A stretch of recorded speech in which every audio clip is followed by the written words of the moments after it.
வணக்கம். இன்னைக்கு ஆகுபெயர் பார்க்க போகிறோம். ஆகுபெயர்னா ஒரு பொருளினுடைய பெயர் அதை குறிக்காமல் அதோட தொடர்புடைய வேறொரு பொருளுக்கு தொன்று தொட்டு வழங்கி வருவது தான் ஆகுபெயர். இப்போ உலகம் மகிழ்ந்தது. உலகம் மகிழ்ந்ததுன்னா உலகம் அதன் பொருளாகிய பூமியை குறிக்குது. மகிழ்ந்தது அப்படின்றது பூமியில் வாழும் மக்களை குறிப்பால் குறிக்குது. பூமியை குறிக்கிற சொல்லிங்க மக்களுக்கு பெயராகி வந்திருக்கு. அதுதான் உலகம் மகிழ்ந்தது. இப்போ இந்த ஆகு பெயர் எத்தனை வகைகள் இருக்கு அப்படின்னா, பொருளாகு பெயர் அல்லது முதலாகு பெயர். நீங்கள் 1 மார்க்கில் பொருளாகு பெயரின் வேறு பெயர் என்ன அப்படின்னு கேட்டாங்கன்னா உங்களுக்கு தெரியணும். பொருளாகு பெயர் அல்லது முதலாகு பெயர். அடுத்தது இடவாகு பெயர். இது 1 2 3. சினையாகு பெயர், பண்பாகு பெயர், தொழிலாகு பெயர், எண்ணல் அளவை ஆகு பெயர், எடுத்தல் அளவை ஆகு பெயர், முகத்தல் அளவை ஆகு பெயர், நீட்டல் அளவை ஆகு பெயர், சொல்லாகு பெயர், தானியாகு பெயர், கருவியாகு பெயர், காரிய ஆகு பெயர், கருத்தாகு பெயர், உவமை ஆகு பெயர். இத்தனை வகைகள் இருக்கு. 15 வகைகள் இருக்கு. இதை பற்றி ஒன்னொன்னுத்தையும் நம்ம விரிவாக பார்க்கலாம். நீங்கள் புத்தகத்தில் படிச்சிருந்தீங்கனாலும் இதையும் படிச்சுக்கிட்டீங்கன்னா ஆகு பெயரை பற்றி நீங்கள் கவலைப்பட வேண்டாம். இதுக்கு மேலே இதை படிக்கணும்ட்டு அவசியம் இல்லை. பொருளாகு பெயர் அல்லது முதலாகு பெயர். மல்லிகை மாலை கட்டு. இப்போ மல்லிகை என்பது செடியாகிய முதல் பொருளை குறிக்காமல் அதன் சினையாகிய மலரை குறிக்கிறது. சினைனா உறுப்பு. மல்லிகை செடியினுடைய உறுப்பு என்ன?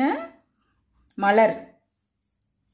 ஒரு முதற் பொருளின் பெயர் அதன் உறுப்புக்கு பெயராக வருவது பொருளாகு பெயர். ஒரு முதற் பொருள்னா மெயின் என்ன? அங்க மல்லிகை செடி தான் மெயின்.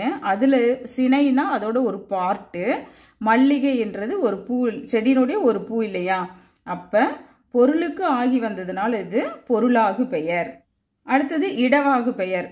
உலகம் விழித்து கொண்டது. உலகம் எப்படி விழிச்சுக்கும்?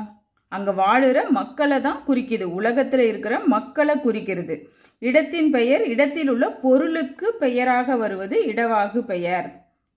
அடுத்தது காலவாகு பெயர். கார் அறுத்தான். கார்னா என்னது? கார் காலத்தை குறிக்குது. கார் அப்படின்றது கார் காலத்தை குறிக்கிறது. அதனாலதான் இது காலவாகு பெயர். காலத்தை பற்றியது.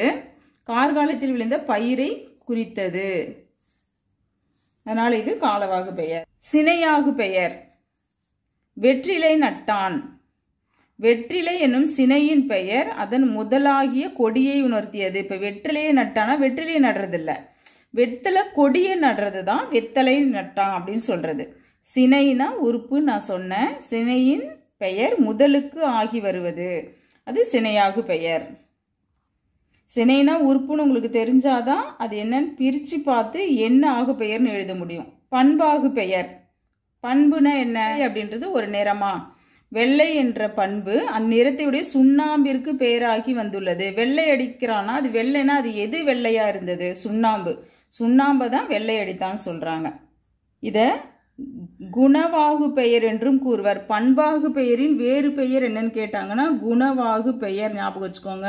அதே மாதிரி பொருளாகு பெயருடைய இன்னொரு பெயர் முதலாகு பெயர். இதுவும் ஞாபகம் வச்சுக்கோங்க. இதெல்லாம் ஒரு குறிப்பு எடுத்து வச்சுக்கோங்க. இந்த நோட்ல நீங்க ஆகு பெயர் எழுதிருப்பீங்க இல்லையா?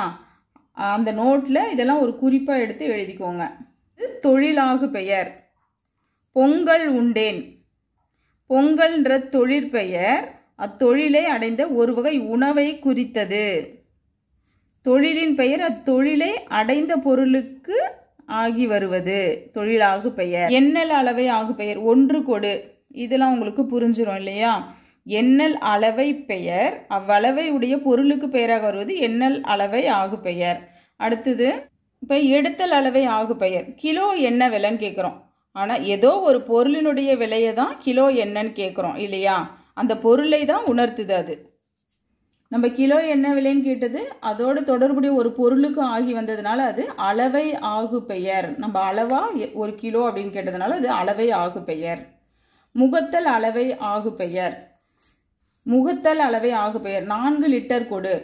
இப்போ மொண்டு தான் கொடுக்கணும். முகத்தல்னா மொண்டு கொடுக்கறது, முகண்டு கொடுக்கறது.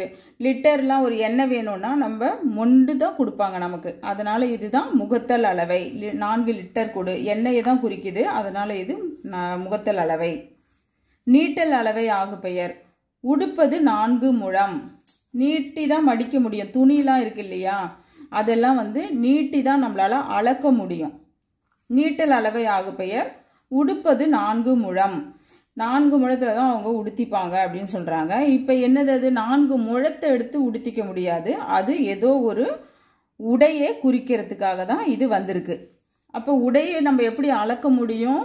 நீட்டல் அளவையில் தான், மீட்டரில் தான் அளப்போம். அதனால தான் இது நீட்டல் அளவை. சொல்லாகு பெயர். நூலுக்கு உரை கண்டான்னா ஏதோ ஒரு நூல், ஒரு புத்தகத்துக்கு உரை எழுதியிருக்காங்க. அந்த சொல்லு புத்தகத்துக்கு ஆகி வந்திருக்கு, நூலுக்கு ஆகி வந்திருக்கு. அதனால இது சொல்லாகு பெயர். தானியாகு பெயர்னா தானம்னா இடம், தானினா இடத்திற்கு மேலுள்ள பொருளை குறிக்கிறது. கழல் பணிந்தான் அப்படின்னும் போது அது அணிவதற்கு இடமான காலையே குறிக்கிறதுனால இது தானியாகு பெயர். அடுத்தது கருவியாகு பெயர். குரல் கற்றான். குரல் கற்றான் அப்படின்னும் போது குரல்னா 2 அடி வெண்பாவை குறிக்குது. அந்த 2 அடி வெண்பாக்களினால் ஆகியது நூலையே குறிக்குது, திருக்குறளையே குறிக்குது. அப்ப இது கருவியினுடைய பெயர், காரியத்துக்கு ஆகி வந்ததுனால இது கருவியாகு பெயர். காரிய ஆகு பெயர். நீரின்றி பைங்கூழ் வாடியது. கூழ் அப்படின்றது உணவை குறிக்குது. இங்கே உணவுக்கு காரணமாக பயிரை குறித்தது, பைங்கூழ் வாடியது. இவ்வாறு காரியத்தின் பெயர் காரணத்துக்கு ஆகி வருவது காரிய ஆகு பெயர். கருத்தா ஆகு பெயர். திருவள்ளுவர் கற்றான் அப்படின்னா திருவள்ளுவர் கற்கல, திருக்குறளை தான் கற்றான். அவர் எழுதியிருக்கிறார். இத கருத்தாவினுடைய பெயர். கருத்தானா யார் எழுதினாங்களோ அவங்களுடைய பேரு இதுக்கு ஆகி வந்ததுனால இது கருத்தா ஆகு பெயர். உவமை ஆகு பெயர்னா காளை வந்தான். காளை போன்ற வலிமை கொண்ட வீரனை தான் அப்படி சொல்றாங்க. உவமையின் பெயர் உவமேயத்திற்கு பெயராக வருவது உவமையாகு பெயர். பொருள், இடம், காலம், சினை, குணம், தொழில் என்னும் 6 வகை பெயர்களும் அளவை, சொல், தானி, கருவி, காரியம், கருத்தா, உவமை ஆகிய பெயர்களும் அவற்றோடு தொடர்புடைய மற்றொன்றுக்கு பெயராக தொன்று தொட்டு வருவது ஆகு பெயர் எனப்படும். இது கொஞ்சம் நல்லா தெரிஞ்சு வச்சுக்கோங்க. நீங்கள் நோட்ஸில் இதையும் எழுதிக்கோங்க. இது ஆகு பெயருக்கு ஒரு பாடல் கொடுத்துருக்காங்க, நன்னூலில் இருக்கிறது. இவ்வளோதான் ஆகு பெயர். இப்போ ஆகு பெயர்லேருந்து கேள்வி எப்படி கேட்டிருக்காங்க பாருங்க. கீழ்கண்ட வாக்கியங்களில் உள்ள ஆகு பெயர்கள் யாவை என எடுத்துக்காட்டி அவை என்ன ஆகு பெயர் எனவும் கூறுக. தாமரை போன்ற முகம், இது ஆகு பெயரா? ஊர் சிரித்தது, இது ஆகு பெயர். கார்த்திகை பூத்தது ஆகு பெயர். முழு நீல கோதை. நீங்கள் கமெண்ட்ல இதுக்கெல்லாம் விடைய சொல்லுங்க. நீலம் சூடினால், இது என்னன்னு உங்களுக்கு தெரிஞ்சிருக்கும் இந்நேரம். இங்கே நம்ம பார்த்தோம் இல்லையா, வெள்ளை அடித்தான் அப்படின்போது அது நீலம் சூடினான். அப்போ இது பண்பாகு பெயர். பண்பாகு பெயர் குணவாகு பெயர் வந்துடும். ஊர் சிரித்தது அப்படின்னா உலகம் விழித்து கொண்டது, இப்போ இடவாகு பெயர். இது மாதிரி நீங்கள் என்னென்னு கமெண்ட்டில் சொல்ல போகிறீங்க. எழுத்து எழுதினேன், இதில் எது எது ஆகு பெயர், அப்போ ஆகு பெயர்னா என்ன ஆகு பெயர்ன்றது கமெண்ட்டில் சொல்கிறீங்க. நீங்கள் கமெண்ட்டில் போட்டிங்கன்னா தான் உங்களுக்கு ப்ராக்டிஸ் ஆகும். இப்போ பொருத்துகளை ஆகு பெயர் கேட்டால் எப்படி எழுதுவீங்க? திருவாய்மொழி ஓதினான், இலக்கணம் வாங்கினேன், தொல்காப்பியர் படித்தேன், கம்பன் வாய் தேன் பொழியும், தலைக்கு ஒரு பழம் கொடு, வற்றல் உண்டேன். டிஎன்பிஎஸ்சி பதிவுகளுக்கு தமிழ் படியை சப்ஸ்கிரைப் பண்ணிக்கோங்க. இந்த வீடியோ பிடிச்சிருந்தால் லைக் பண்ணுங்கள். நன்றி, வணக்கம்.